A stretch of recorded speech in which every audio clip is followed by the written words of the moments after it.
예, 오늘 윤석열 후보 일정이 꽤 많았습니다. 이준석 대표 지방 순회 등 여러 위기론을 정면 돌파하려는 의도로도 보이는데요. 윤석열 후보 오늘 당 원로들과 점심 식사를 함께 했습니다. 먼저 들어보겠습니다. 진즉에 우리 고모님들 모시고 좀 좋은 말씀도 듣는 이런 자리를 마련했어야 되는데 많이 늦었습니다. 정말 이 한 시대를 아주 풍미하셨던 이런 어르신들 되니까 참 감회가 좀 남다른 것 같습니다. 지금 뭐 대선을 이제 한 3달 조금 더 남겨놓고 있는데요. 이번에야말로 확실하게 저희가 승리를 해서 저희 당이 여당으로서 다시 한번 책임 있는 국정구상을 할 수 있도록 많은 지도와 판단을 부탁드리겠습니다.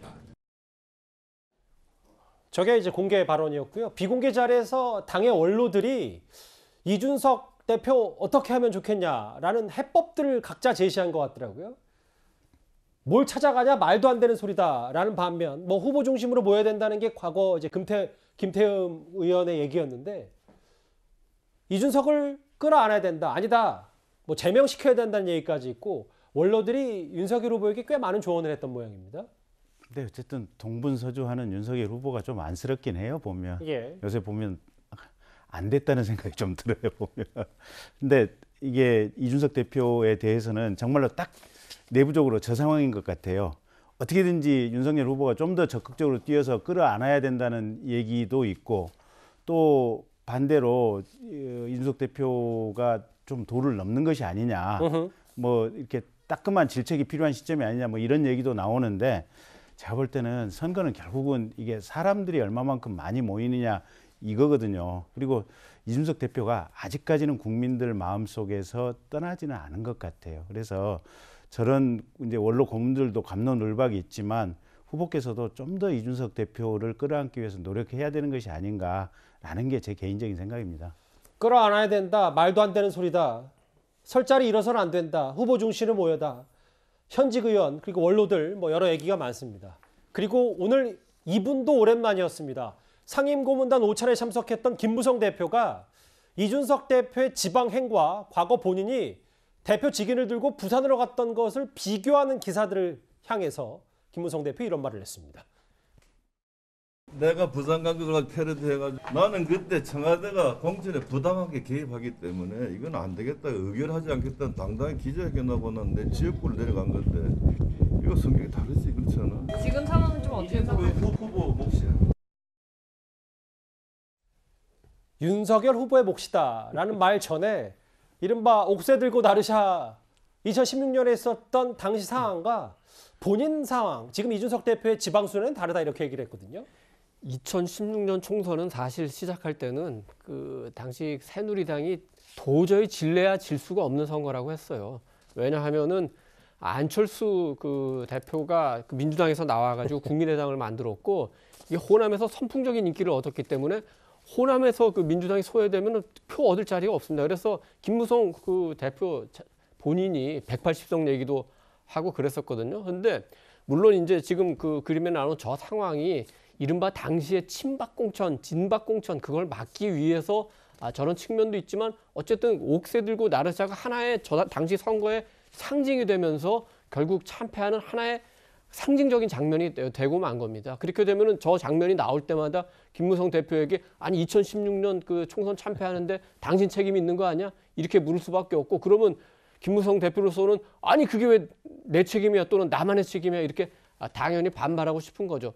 지금 상황이 거의 비슷했습니다. 처음 시작할 때 윤석열 후보가 굉장히 유리할 거다. 왜냐하면은 많은 국민이 다 이전에는 압도적인 다수의 국민이 지금은 다수의 국민이 정권 교체를 원하기 때문이다. 그렇기 때문에 질 수 없는 선거인데 지금 보면은 거의 이제 지지율이 붙어가지고 승부를 예측할 수 없는 상황이 된 거 아닙니까? 거기에 많은 요인이 있고 가장 큰 책임은 윤석열 후보에게 있겠지만 지금 어쨌든 부산을 거쳐서 지방을 돌고 있는 이준석 대표에게도 적어도 한 김무성 대표 정도의 책임은 지어질 가능성이 있다. 뭐 그렇게 생각합니다. 예. 제가 한 말씀 드릴까요? 예. 이제 지지율의 함정이라는 게 있고요. 권력이라고 하는 것을 이제 도취가 됐을 경우에 이제 질병이 걸린다고 합니다. 그 질병이 권력자의 질병 중에 하나가 오만이라는 질병을 하게 되는데 그때 나만이 할 수 있다, 내가 다 할 수 있다라는 착각에 빠진다는 것이죠. 그래서 아리스토텔레스는 이런 얘기를 해요.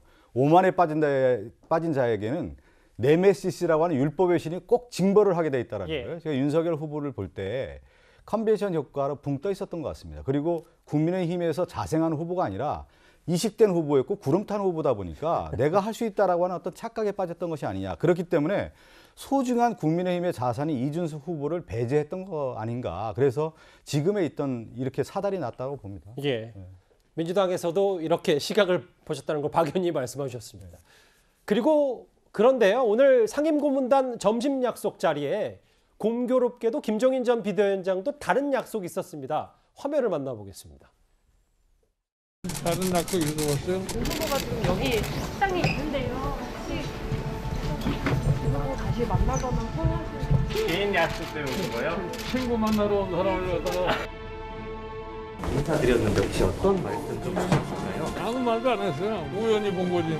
그래도 다시 한번 이제 두 분이서 만나셔서 얘기를 해보시거나 아니면 아무 말도 안 했는데 무슨 들어오셔서는 윤 후보님 뭐 특별히 말씀은 없으셨나요? 그냥 악수만 하고 가였어. 이준석 대표가 자명이 좀 길어지고 있는데요. 이런 부분은 좀 어떻게 해결해야 되나요? 그건 난 전혀 몰라요.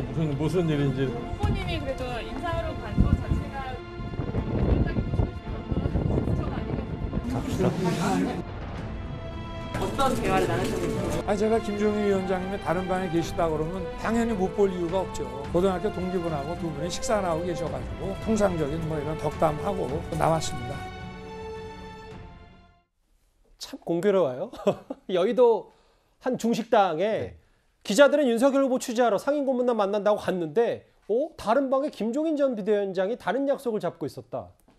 우연히 본 것 악수만 했다, 인사만 했다라고 하는데 뭐 전혀 당연히 약속된 건 아니더라도 우연치고는 참 공교롭습니다. 뭐 무슨 얘기가 좀 있긴 있었다고 하더라고요. 글쎄요, 두 분이 잘 되기 위한 전조가 아닐까요? 김 의원님의 바람이시기도 한 건가요? 뭐 그렇죠, 뭐. 아니 근데요, 일단 두 분 사모님들 간에 예. 이렇게 저렇게 관계가 상당히 괜찮다고 그래요 보면. 그래서 아마 두 분 사모님들이 물밑에서 좀 조율을 좀 많이 하고 있다는 얘기도 흘러나오고 있고, 어제 이제 그 김종인 비대위원장께서 CBS 라디오하고 저녁에 인터뷰가 잡혔다가 아마 한 2시간 전에 안 하시겠다고 취소를 하셨던 것 같아요. 1시간, 2시간 뭐 그 정도였더라고요. 예. 그래서 아마 그 취소하신 부분도 아마 김종인 위원장께서 여러 가지로 아마 배려하는 마음이 있어서 하시지 않았을까라는 생각도, 윤 후보를 배려해서요. 뭐 그런 전체적인 배려가 있으셨겠죠. 예. 그래서 하여튼 잘 됐으면 좋겠고요. 그러니까 이제 제가 옆에서 저는 이제 들은 얘기인데 그냥 예. 이렇게 지나가는 얘기 들은 얘기인데, 김종인 위원장께서 우리 후보에게 좀 예. 구체적인 얘기를 해주셨으면 좋겠어요. 그러니까 사람 인사가 가령 이러이러한 사람을 이러이러한 자리에 좀 써줬으면 좋겠다, 이런 말씀을 구체적으로 좀 해주시면 윤석열 후보 입장에서는 김종인 위원장님 의견을 충분히 수용하고 들을 마음의 준비 자세가 돼 있거든요. 근데 이제 이게 그냥 너무 그냥 일반적인 말씀만 하시면 아무래도 그 부분에 해독하기가 쉽지가 않으니까 좀 더 구체적인 말씀을 해주시는 것도 좋지 않을까라는 생각입니다. 알겠습니다.